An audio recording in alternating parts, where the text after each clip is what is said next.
रहे हैं। दूसरा ये है कि क्या आज इतना मतलब ये कि फ़लस्तीन के हक़ में मुसलमान नहीं निकलना है, क्या इस वक्त तक जो है हुकूमती सतह पर या कोई ज़राए जो हैं आपके साथ बैठने के लिए तैयार हैं?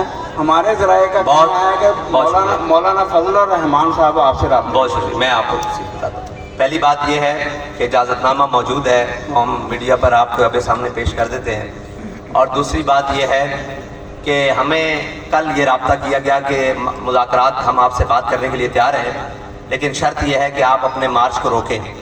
तो मार्च तकरीबन 24 घंटे हो गया है, यहाँ रुका हुआ है, लेकिन हुकूमत की जानिब से किसी जानिब से मुज़ाकरात का कोई अमल शुरू नहीं किया गया और ना ही रब्ता किया जा रहा है, ये तय कर लें।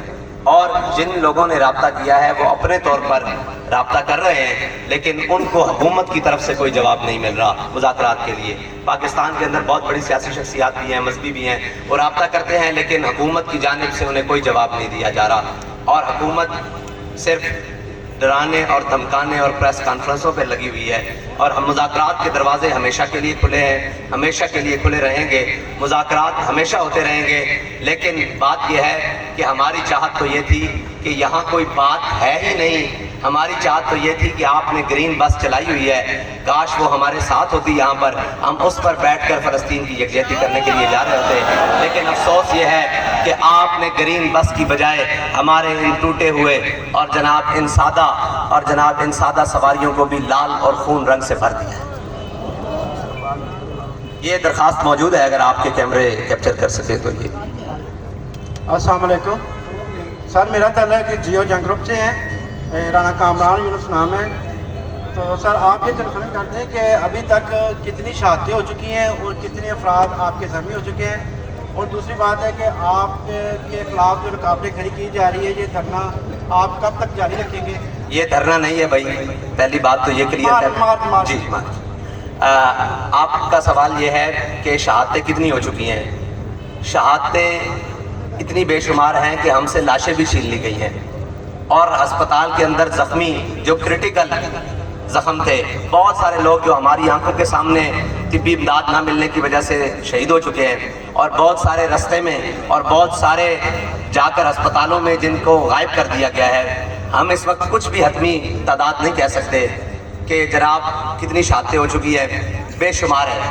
और जो गोली लगने की वजह से ज़ख्मी लोग हैं, जो हमारे पास आए और फिर गए तिब्बी इमदाद के लिए या सामने थे, उनकी तादाद 100 से बिल्कुल ज़्यादा है, जो बिल्कुल, और उनमें से अक्सर इतने ज़्यादा हैं कि उनके आज़ाद काटे बगैर बात नहीं बनेगी, या उनके आज़ाद मौके पर ही कट गए हैं। और ये हालत है। और हमारा ये मार्च किसी के ख़िलाफ़ नहीं है, ये हमारा मार्च इसराइल के ख़िलाफ़ है, उसके जुल्म के ख़िलाफ़ है। और उसके लेकिन उन हट धर्मों और उन बे लगाम ज़बानों वालों से ये कहता हूँ कि इतनी ढिठाई से झूठ तो नेतन्याहू भी नहीं बोल पाता, जितनी ढिठाई से झूठ आज तुम पाकिस्तान में फैला रहे हो।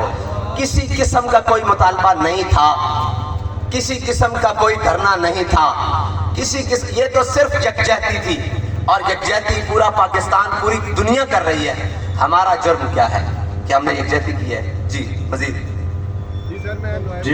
जी अस्सलाम वालेकुम। मेरा नाम मियां रियाज़ है, लाहौर रंग से तल्लक है और डिजिटल से है। सर मेरा ये सवाल आपसे है कि आपने कहा कि हमारा पुरअमन मार्च है। अगर आपका जो मार्च है वो पुरअमन है और गवर्नमेंट भी यही कह रही है, तो जो सरकारी अमला का नुकसान हुआ है, उन्होंने भी कौमी ख़जाने का बेदरेग इस्तेमाल किया और नुकसान किया। नुकसान मुल्क पाकिस्तान का और आवाम का हुआ। आप लोगों ने भी सरकारी अमला का अपने साथ, पुलिस की वैन्स हैं जो सिक्योरिटी के लिए आलात इस्तेमाल किए जाते हैं, वो भी आपके पास हैं। तो दोनों का क्या नुकसान हुआ और मुल्क पाकिस्तान और अवाम का क्या नुकसान हुआ, ज़रा जवाब दीजिए। देखें जी, हम घर में मौजूद थे, हमारी क़यादत में से पीर सैयद ज़हीरुल हसन शाह साहब को गिरफ़्तार किया गया, हमारी तरफ से कोई रद्द अमल नहीं आया। हम पुरअमन थे कि कोई बात नहीं, गिरफ़्तारियाँ हद है। उसके बाद हमारे घर पर, वहाँ मस्जिद रहमतुल आलमीन के साथ भी और बाज़ार में भी, वहाँ उस रात में 8 अक्टूबर की रात को, ये तो आप देखें कि 8 अक्टूबर एक बड़ा अहमियत का हामिल है। उस दिन मुसलमानों को गोलियां मार के शहीद किया गया, اور 13 زخمی کیے گئے اور 2 شہید کیے گئے. اس کے بعد یہ سارے واقعات ہوئے اور اس کے بعد ہر طرف سے نفری اور جناب فورسز کا استعمال کر کے زبردستی اس کو روکا گیا. لیکن صاحب ظاہر ہے جب آپ کسی کا خون بہائیں گے تو مزاحمت تو آئے گی. آپ کسی کو گھر میں بیٹھے ہوئے گولی مارنے کے لیے آئیں گے تو اس کا حق تو بنتا ہے کہ وہ اپنے آپ کو بچائے اور آپ کو روکے. تو یہ جو کچھ ہوا ہے وہ اس کا مطلب ہے. اور جو قومی خزانے کا طریقہ ہے استعمال وہ یہ ہے.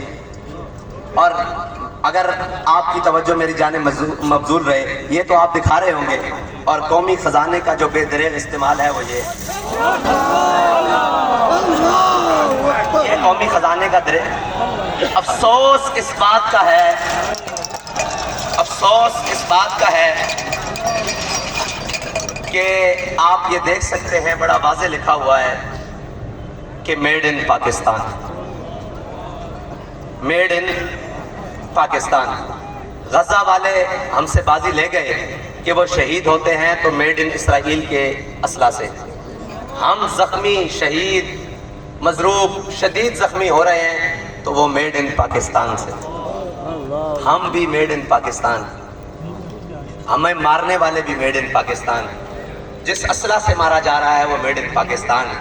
تو آخر کون لوگ ہو تم, گولی کیوں چلا رہے ہو؟ میرا نام سجاد شرازی ہے اور میں پبلک نیوز چینل سے ہوں. میرا سوال یہ ہے, کہا یہ جا رہا ہے کہ اگر آپ حقیقی طور پر فلسطین کے ساتھ یکجہتی کے لیے مارچ کر رہے ہیں تو اس کے لیے اسلام آباد کا بات جو ہے وہ کیوں منتخب کیا گیا؟ لاہور میں کیا یہ نہیں کیا جا سکتا؟ جی بہت اچھی بات ہے. ہم یہ کہتے ہیں کہ اسلام آباد میں مارچ کیوں نہیں ہو سکتا؟ اگر آسٹریلیا کے دارالحکومت میں ہو سکتا ہے, سوئٹزرلینڈ کے دارالحکومت میں ہو سکتا ہے, ہمارے شناختی کارڈ پر کیا دہلی کا پتہ لکھا ہوا ہے؟ ہمارا شناختی کارڈ بھی پاکستانی ہے اور اس کا مرکزی دفتر بھی اسلام آباد میں ہے اور پاکستان کا دارالحکومت اسلام آباد ہے. وہاں احتجاج کرنے میں کیا قباحت ہے؟ ہم نے لاہور میں بھی کی ہے, ہم نے کراچی میں بھی کی ہے, کوئٹہ میں بھی کی ہے, بلوچستان میں بھی کی ہے, سرحد میں بھی کی ہے, اسلام آباد پہلے بھی کی ہے. اسلام آباد میں ہم نے جولائی میں باقاعدہ اسلام آباد میں دھرنا دیا, نیتن یاہو کو دہشت گرد کہلوایا, تب بھی اسلام آباد تھا, اور آج یکجہتی کے لیے جا رہے ہیں تب بھی اسلام آباد. تو اسلام آباد میں ایسی کون سی قباحت آ گئی ہے کہ جہاں ایسی کون سی قباحت ہے کہ اسلام آباد میں فلسطین کے ساتھ یکجہتی نہیں ہو سکتی؟ جی سر السلام علیکم, میں کرامت بنڈی ہوں نوائے وقت سے. میرے 2 سوال ہیں. پہلا سوال یہ ہے کہ مفتی منیب الرحمان صاحب اور اہل سنت کے دیگر علماء نے آپ سے گزارش کی تھی کہ مارچ کو ختم کیا جائے, اور انہوں نے حکومت سے بھی کچھ بات کی. تو اس حوالے سے آپ کا رسپانس کیا ہے؟ دوسری بات یہ ہے کہ افغانستان کی طرف سے جو پاکستان کے کچھ علاقوں پہ جارحیت ہوئی ہے, تو اس حوالے سے آپ کا کیا اس میں آپ اس حوالے سے کیا کہتے ہیں, اس کو کس نظر سے دیکھتے ہیں؟ اور آخری یہ ہے کہ ہمیں یہ پتہ چلا تھا مفتی صاحب کی بات کا ہم نے خیر مقدم کیا, اور کسی بھی چیز کو ختم کرنے کا بھی کوئی طریقہ ہوتا ہے اور شروع کرنے کا بھی کوئی طریقہ ہوتا ہے.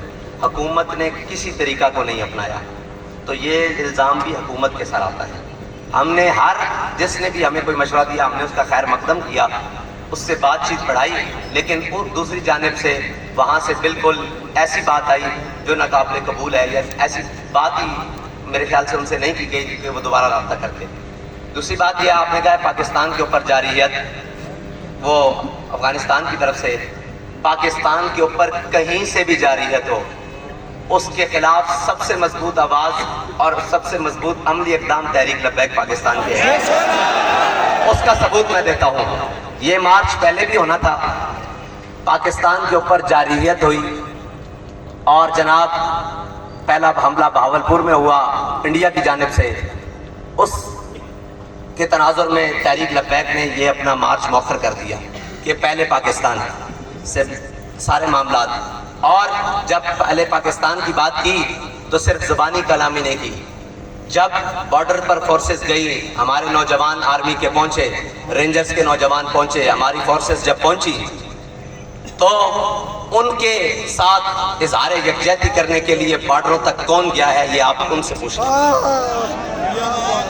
آپ ہمیں اسلام آباد میں فلسطین سے یکجہتی میں روکتے ہیں، وجہ تو بتائیں. ہم تو وہ ہیں جو آپ کے ساتھ بارڈروں پر وہاں اظہار یکجہتی کرنے کے لیے آئے، اور ہم وہاں جو ہماری بساط میں تھا کھانا پانی پٹیاں سب کچھ لے کر گئے، اور ہم نے کہا کہ اگر آپ کی کوئی شیلڈ گر جائے تو یہ یاد رکھیے گا ہمارے بچے لے جائیں، ان کو آگے رکھ لینا، آپ تک کوئی چیز نہ پہنچے. اللہ تعالیٰ آپ کو ہمیشہ قائم اور دائم